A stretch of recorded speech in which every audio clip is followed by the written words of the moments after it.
La lingüística del lenguaje vista como el estudio de los procesos de significar.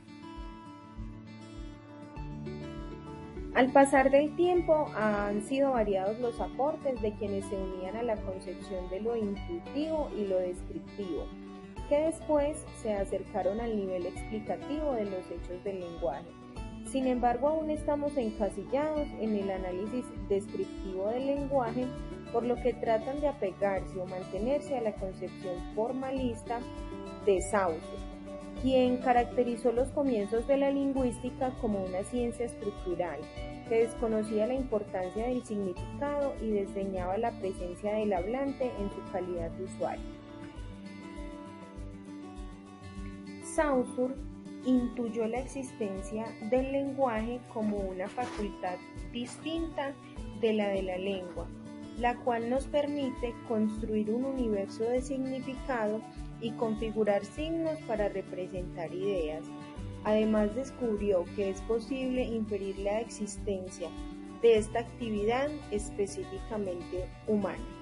Por esto, no podemos seguir apegados a la concepción del formalismo estructural, el cual ve en los signos verbales la única manifestación de la capacidad de significar que tiene el hombre. Tras la tendencia por ajustar el objeto de la lingüística al estudio de la lengua, han surgido dos intentos. Primero, Louis Gilles, quien apoya separar el estudio de la lengua de la pragmática, es decir, la teoría de la lengua, mientras Chomsky se apega al enfoque mentalista, para quien el objeto de estudio de la lingüística se ha desplazado de la lengua como conjunto de enunciados producidos por la facultad lingüística, a lo que es esta facultad propiamente dicha. La visión de Chomsky, que se refiere exclusivamente a la producción de la lengua como un producto del lenguaje, es un poco restrictiva, ya que podemos ver que el lenguaje tiene un potencial ilimitado que le permite al individuo producir múltiples formas de representación, diversidad de notaciones o sistemas de expresión lingüística, sean ellos verbales o no verbales, y se pueden emplear de manera sucesiva o de forma simultánea. Considera que la lingüística es la ciencia del lenguaje y la semiótica la que estudia los signos. La lingüística como metaciencia ofrece la semiología. Sin embargo, Saussure destaca la función social del signo y otros destacan su función lógica, pero en cualquier aspecto está estrechamente vinculados los términos entre semiología y semiótica y dominan en la actualidad en una misma disciplina. Podemos decir entonces que significar es entendida como la capacidad de seleccionar entre muchas opciones simbólicas para representar el pensamiento. Detrás de cada expresión sígnica está el lenguaje. Como vemos entonces, para poder significar o representar a través del pensamiento alguna realidad, algún concepto, es necesario entonces ahondar en un proceso más profundo, y entonces nuestra mente se encarga de este proceso para dar el significado a cada expresión.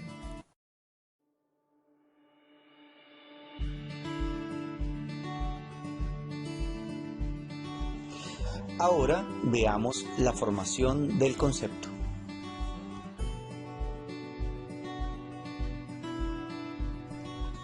Gracias a los avances de la biolingüística, la neurolingüística, la psicología cognitiva, la lingüística cognitiva, se logra aclarar en qué consiste el concepto y parte de una relación de mente y cerebro. Mente, concebida como la sucesión de procesos que dan lugar a la conciencia, una dinámica funcional. Por su parte, el cerebro es una estructura sistemática mantenida por genes y experiencias, lo que permite una realidad material.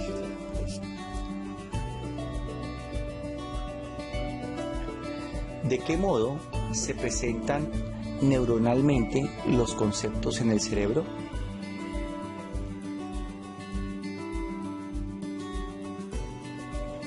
El cerebro.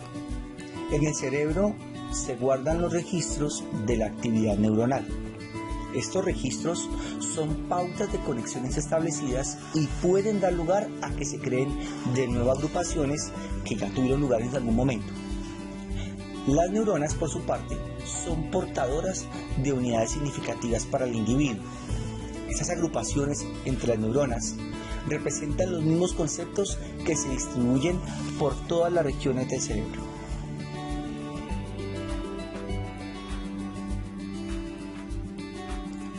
Los conceptos son también llamados registros durmientes, que en el momento que son almacenados y en el momento de ser requeridos, se pueden reagrupar y relacionar de diferentes maneras. Por su parte, los conceptos son el conjunto de posibilidades al integrar diferentes grupos de unidades significativas que se logran reactivar gracias a procesos cognitivos de influencia externa y de actos de evocación, lo que recrea sensaciones y posibles asociaciones. Todo esto es producto de las representaciones de diferentes partes del cerebro, gracias a una reconstrucción que se realiza de forma simultánea.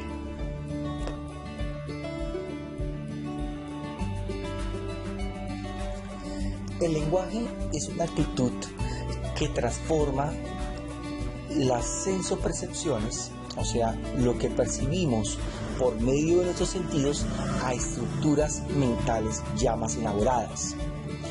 Por medio de ellas creamos conceptos, realizamos respuestas a los diferentes estímulos de nuestro medio. El lenguaje crea y combina signos, de manera que podamos transmitir los conceptos que hay en nuestra mente a otras personas y a su vez aprender las representaciones expresadas por otros con conceptos de nuestra conciencia para establecer medios oportunos y eficientes de comunicación.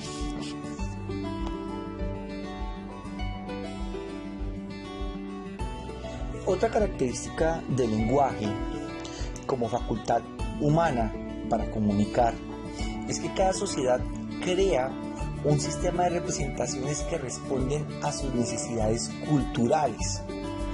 Por lo tanto, el lenguaje no solamente se limita a códigos verbales, sino también a los no verbales. Y esto, a su vez, repercute en la forma de construcción de códigos que los miembros utilizan para poderse comunicar entre ellos.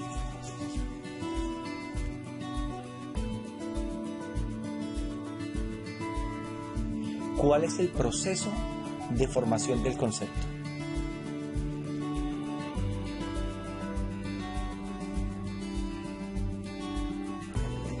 Según la psicología cognitiva, el proceso de formación de concepto lleva a los siguientes procesos. Primero, una metacognición, en la cual el individuo es consciente de su proceso de aprendizaje. En el segundo, pasa a un momento de evocación de esquemas de memoria. Tercero, a un proceso de análisis en el cual se diferencia lo que es esencia a lo que es accidente, lo que es trascendente a lo que no lo es, a lo que es cognoscitivo y a lo que es anecdótico.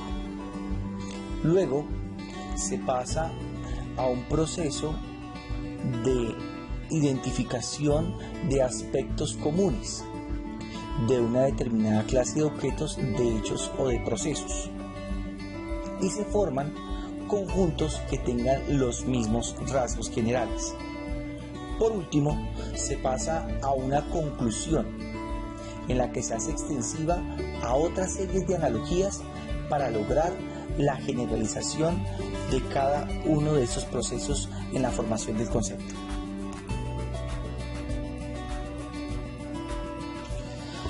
Según el punto de vista lingüístico, se señalan las siguientes etapas, tomando como punto de referencia el esquema del desarrollo del niño. Primero, el niño o el individuo hace un análisis discriminatorio de diferentes clases de estimulaciones personales, ambientales o culturales.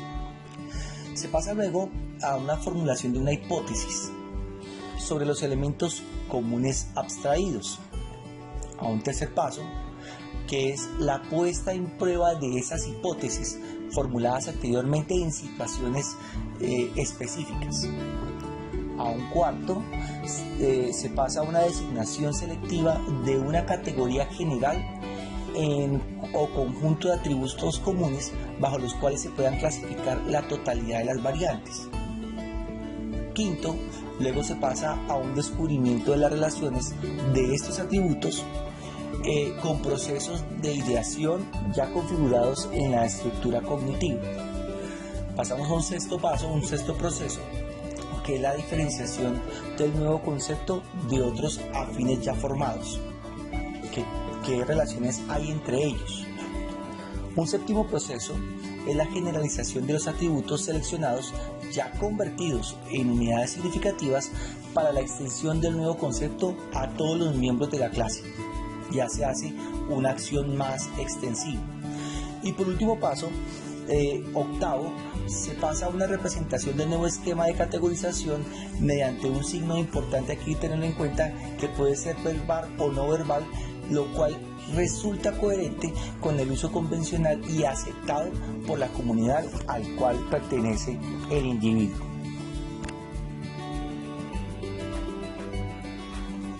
Un ejemplo en el cual el individuo debe distinguir y jerarquizar unidades mínimas de significado que le permitan la reconstrucción de realidades y conceptos ocurre cuando percibimos o nombramos una realidad. Por ejemplo, pocillo de tinta. En ese momento hay diferentes representaciones en nuestro cerebro que nos permiten una reconstrucción total, y eso se hace de forma simultánea.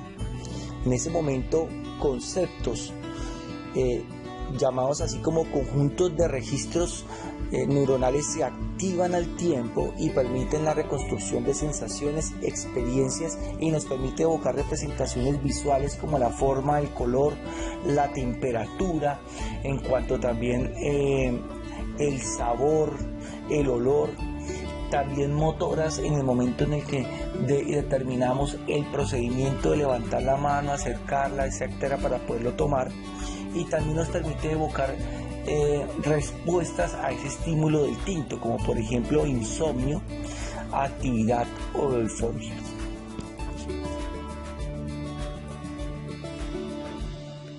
Este proceso de pensamiento evoca registros almacenados en nuestro cerebro, el cual es resultado de experiencias pasadas y de unidades significativas, lo cual a su vez genera conceptos que la mente logra asociar, ¿sí? Porque tienen algo en común.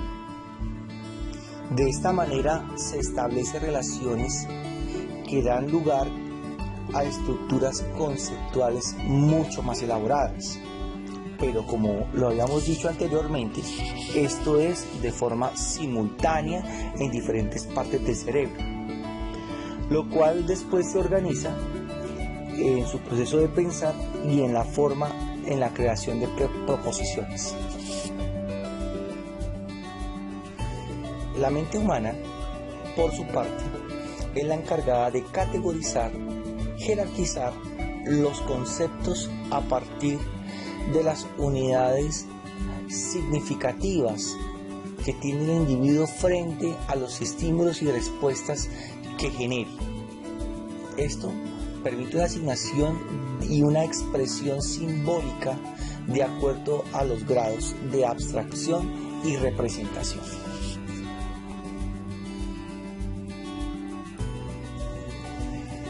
Para complementar lo expuesto por lingüistas y psicólogos en lo que tiene que ver con la expresión de estructuras conceptuales, se retoma la teoría de los actos del habla por el filósofo del lenguaje John Searle, en el cual se reconoce en el proceso de interacción comunicativa dos procesos importantes que permiten captar mejor el mensaje por el oyente.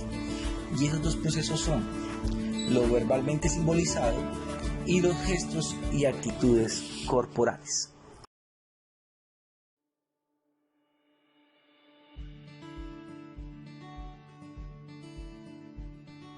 La lingüística del lenguaje, un estudio del proceso de significar.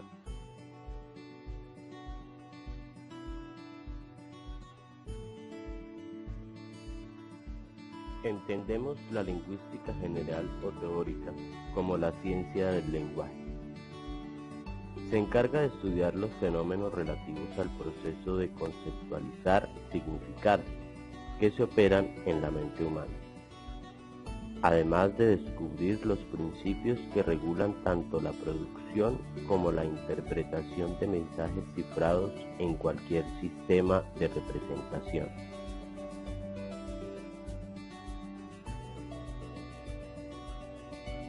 Ahora, ¿cómo comprendemos al lenguaje? Pues bueno, el lenguaje es la facultad de la mente humana que tiene como función específica hacer realidad el acto de significar, que va de la abstracción a la representación. Ocupémonos ahora de la palabra significar. La forma léxica significar se generó en español a partir del vocablo latino significar, resultado de signum, señal, y facere, hacer. En términos entonces, significar es producir señales o crear representaciones para dar a conocer conceptualizaciones de la realidad trascendente o inmanente. No avanzaremos sin conceptualizar lo que es signo. Pues bien, entenderemos al signo como la entidad que puede hacerse sensible y para un grupo definido de usuarios señala una ausencia en sí mismo.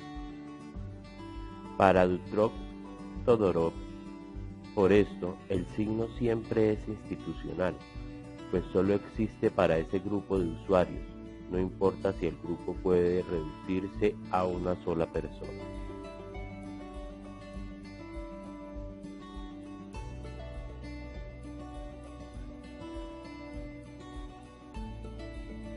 Ahora podremos definir lo que es el acto de significar, que es hallar la relación entre una estructura ausente, idea, pensamiento, sentimiento, y una representación que la hace presente en la conciencia de los interlocutores.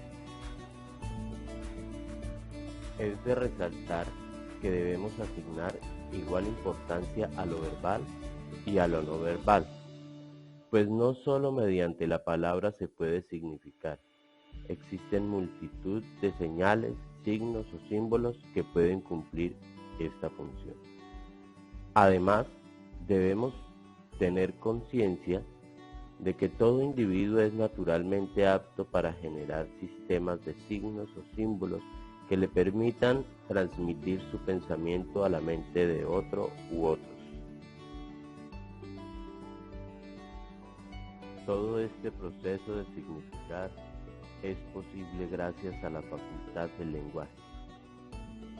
Gracias a los desarrollos alcanzados por la bilingüística, la neurolingüística, la lingüística cognitiva y la psicología cognitiva que, en colaboración con las tecnologías, permitirán descubrir todo el misterio que se encierra en el proceso de significar.